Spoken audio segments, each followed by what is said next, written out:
मातृशक्ति को नमन। उपस्थित भाइयों और बहनों सबको नमन। आज का हितोपदेश इस श्रृंखला के अंतर्गत आज मैं भावधारा में परिवर्तन इस विषय पर अपने विचार प्रस्तुत कर रहा हूं। भावधारा का अर्थ है हमारे भाव की धारा, हम क्या चिंतन कर रहे हैं वह हमारी भावधारा कहलाती है। भावधारा मुखमंडल से प्रतीत हो जाती है।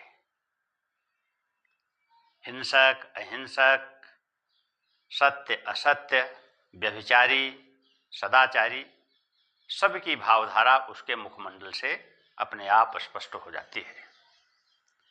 हम भावधारा को कैसे बदलें, यह एक बड़ा प्रश्न है।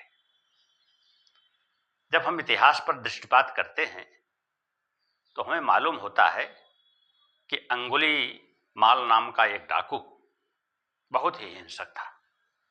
अपने पूरे परिवार का भरण पोषण करने के लिए लोगों को मारना, लूटना, हत्या करना, यही उसका काम था। उसकी भावधारा हिंसक प्रवृत्ति की थी।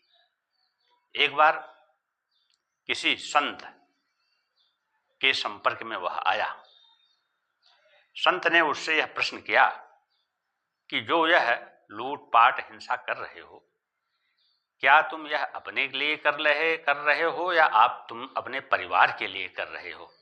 क्या तुम्हारे परिवार के लोग तुम्हारे इस हिंसात्मक प्रवृत्ति के भागीदार होंगे?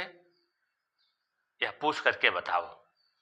जब वो अपने परिवार वालों से पूछा तो परिवार वालों ने कहा कि जो हिंसा करता है वह हिंसा का परिणाम भोगता है, अतः तुम ही इसके भागीदार होगे। इस बात को सुनकर के संत ने कहा कि जब तुम ही हिंसा कर रहे हो, तुम ही इसको भोगोगे, तो अहिंसक प्रवृत्ति को स्वीकार करो, जिससे कि तुम्हारे सभी प्रकार की पाप वृत्तियां नष्ट हो जाएंगी।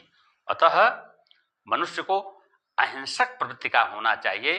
कोई एक विचार महात्मा जो जीवन में मिल जाते हैं वह भावधारा में परिवर्तन कर देते हैं।